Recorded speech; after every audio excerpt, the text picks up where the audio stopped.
visualizar a parte de hipertensão? Só me dá um ok aqui. Tô vendo, aham. Sim? Então tá, para a gente considerar que o indivíduo seja hipertenso, normalmente a gente tem que ter a pressão sistólica e diastólica, a sistólica superior a 140 e a diastólica superior a 85 por 3 vezes consecutivas, tá? Então, normalmente, o que a gente tem? No estágio de pré-hipertensão, a gente tem um indivíduo com uma pressão arterial em torno de 130 a 140, né, 139, e uma pressão diastólica de 85 a 89. O estágio 1, eu já tenho uma pressão arterial em torno de 140 a 159 e a diastólica em torno de 90 a 99. E no estágio 2, a gente tem uma pressão arterial sistólica de 160 a 179 e diastólica de 100 a 109. E no estágio 3, a gente já tem aí uma pressão arterial acima de 180. Eu falo que o risco aqui é altíssimo, né, para ter um AVC, para ter um infarto. Então, a gente precisa correr para o pronto-socorro, porque esse paciente precisa ser medicado, tá? Então, só para a gente pensar em como que a gente vai avaliar o indivíduo hipertenso. Então, a gente vai pensar em tempo de diagnóstico que ele tem, né? Evolução da doença, se ele tem comorbidade ou não, como que é a história familiar, os aspectos socioeconômicos devem ser considerados também. Os dados antropométricos, a gente vai buscar aqueles dados que vão avaliar juntamente a circunferência abdominal e a avaliação da composição corporal, peso, altura, né? Então, a gente quer conhecer a distribuição de gordura corporal, porque a gente sabe que a gordura corporal abdominal ela tem uma correlação maior com a hipertensão. Os dados bioquímicos que são importantes aqui da gente aferir.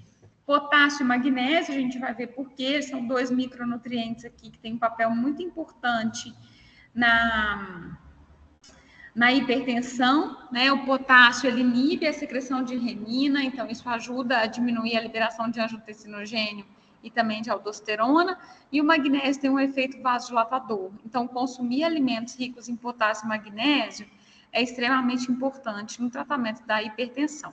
A gente vai pedir associado também lipidograma, então colesterol total, frações, triglicerídeos, para a gente avaliar se há um risco de formação de placa de ateroma associado ou não. Glicemia de jejum também, para a gente ver se esse paciente tem hiperglicemia. Às vezes, se quiser complementar aqui com a insulina basal, para a gente avaliar se tem resistência insulínica, também interessante.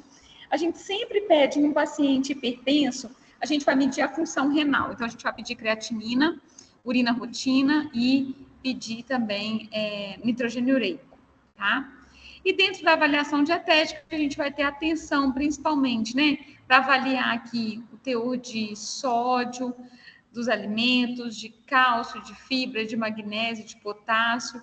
E a gente vai sempre pensar em estilo de vida, se esse indivíduo ele é tabagista, se ele consome álcool, como que é o nível de atividade física, se ele é sedentário ou não, que exercício que ele faz, qual que é o tempo de exercício, né? E o nosso desafio sempre aqui é mudança do estilo de vida e a gente vai trabalhar com um tratamento não medicamentoso, tá?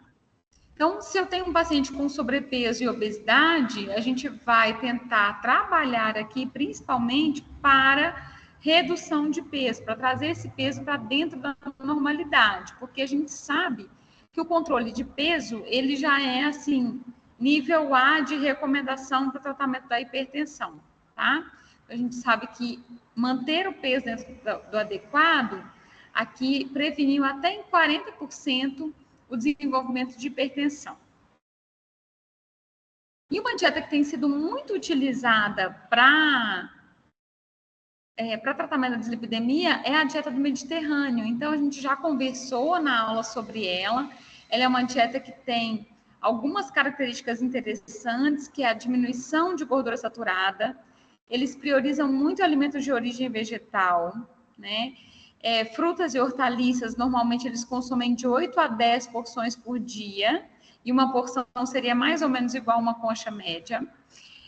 Usar laticínios desnatados, isso a gente sabe, vários estudos mostram isso, que a correlação entre o consumo adequado de laticínios e hipertensão, ele é inversamente proporcional. A gente vai preferir alimentos integrais, como pães, cereais, massas, né, que tem trigo integral. Oleaginosas, então, normalmente a gente consumir de 4 a 5 porções por semana, tá? De oleaginosas. Então, que seria ali 1/3 de xícara, 40 gramas de castanha, ou 2 colheres de sopa, ou 14 gramas de semente também, seria essa a indicação. Isso seria uma porção, né? Reduzir a adição de gorduras, açúcares e sal, que também é uma característica da dieta do Mediterrâneo, e principalmente usar os óleos insaturados. Então, azeite, soja, canola, tá? É a indicação aqui que se usa da dieta do Mediterrâneo. E bebida açucarada a gente evita ao máximo. Uma outra variação de dieta que a gente acha também para o controle da pressão arterial é a dieta DASH. Ela é bem semelhante à dieta do Mediterrâneo, então ela traz também, frutas, normalmente de 4 a 5 porções dia, vegetais de 4 a 5 porções por dia, leite e derivados em torno de 2 a 3 porções por dia, carnes magras até 180 gramas por dia de peixes, aves e carnes, óleos e gorduras de 2 a 3 porções por dia, sementes e oleaginosas de 4 a 5 porções por semana e sal em torno de 6 gramas, isso é o que a dieta DASH traz. O que a Sociedade Brasileira de Cardiologia hoje indica para a gente é que a recomendação de sal para a população geral seria em torno de 5 gramas dia, e para quem tem hipertensão também. Então, os ácidos graxos monoinsaturados, né, parece ter um efeito redutor da pressão arterial, né? Então, alguns estudos mostram que o consumo aí de diferentes tipos de alimentos, de diferentes castanhas, teve um efeito eficiente na redução da pressão arterial. Vitamina D e laticínios, também os estudos mostram que a adequação da ingestão de laticínios, especialmente aqueles com baixo teor de gordura, reduz a pressão arterial. Então, o leite tem vários componentes que vão trazer isso, como cálcio, potássio, peptídeos bioativos, principalmente nos produtos fermentados, que podem diminuir a pressão arterial, tá? O álcool, não existe, assim, quantidade permitida de ingestão de álcool ou quantidade segura, né? Para que a gente possa liberar o consumo de álcool para indivíduos que têm hipertensão. O álcool, ele aumenta a pressão posteriormente, tá? E deve ser evitado. E a quantidade de sal que deve ser utilizada, hoje, que a Sociedade Brasileira de Cardiologia recomenda, é em torno de 5 gramas dias.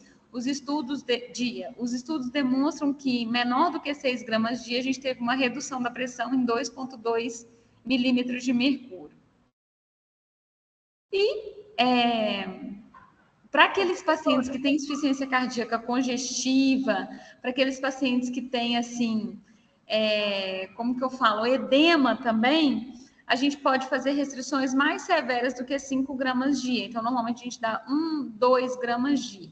E o sal light, no caso da hipertensão, ele pode ser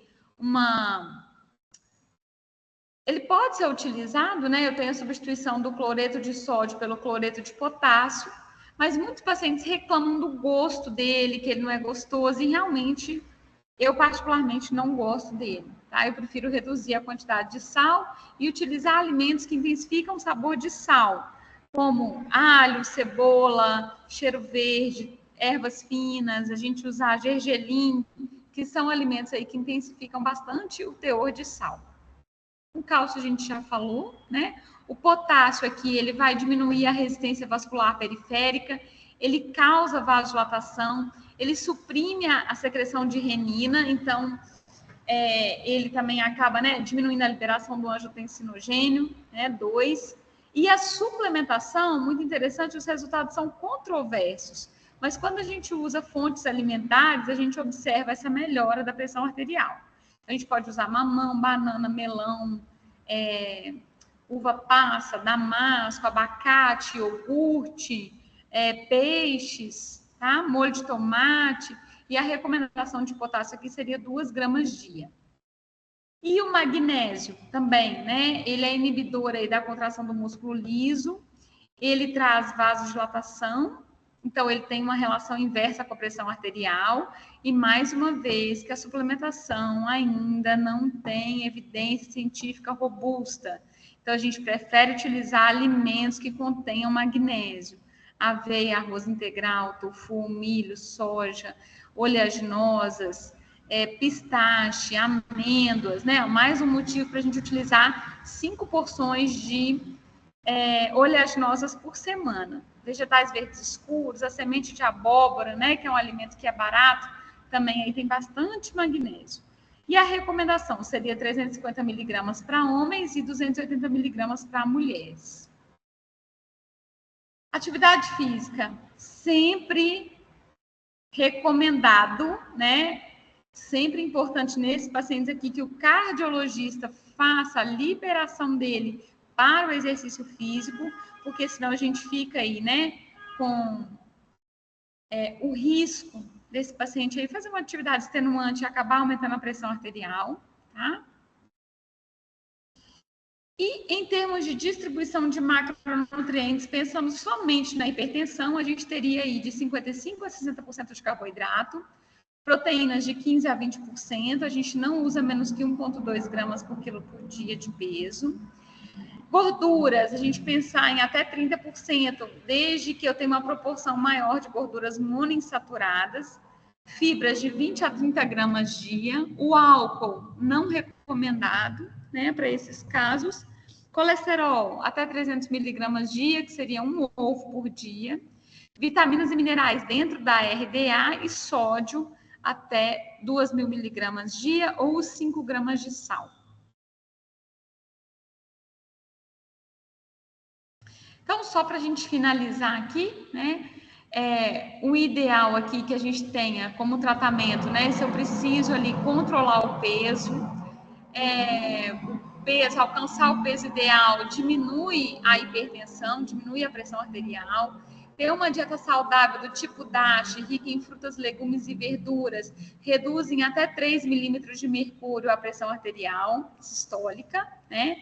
A redução da ingestão de sódio, ela reduz aqui em até 2 a 3 milímetros de mercúrio também da pressão arterial. O aumento da ingestão de potássio, ele melhora e reduz em até 2 milímetros de mercúrio também a pressão arterial. A atividade física deve ser feita, olha o quanto ela reduz a pressão arterial, em torno de 4 a 5 milímetros de mercúrio, né? Ingestão de álcool aqui, a gente parar de usar o álcool, né? Ou limitar a dose a 2 drinks para homens e 1 drink para mulheres, reduzem até 4 a 5 milímetros de mercúrio da pressão arterial, certo? Então, assim, só para a gente finalizar a parte da hipertensão, achei que era importante a gente colocar essas questões para que vocês possam ter questões mais específicas, né? Do ponto de vista de dietoterapia para a hipertensão, porque lá a gente falou muito da dislipidemia, falamos muito da obesidade e não falamos ainda, não tínhamos falado da hipertensão assim, né, como aula teórica, mas a gente já tinha conversado lá nos nossos casos clínicos. Certo? Ô, Fernanda, Oi. a diferença entre dislipidemia e hipertensão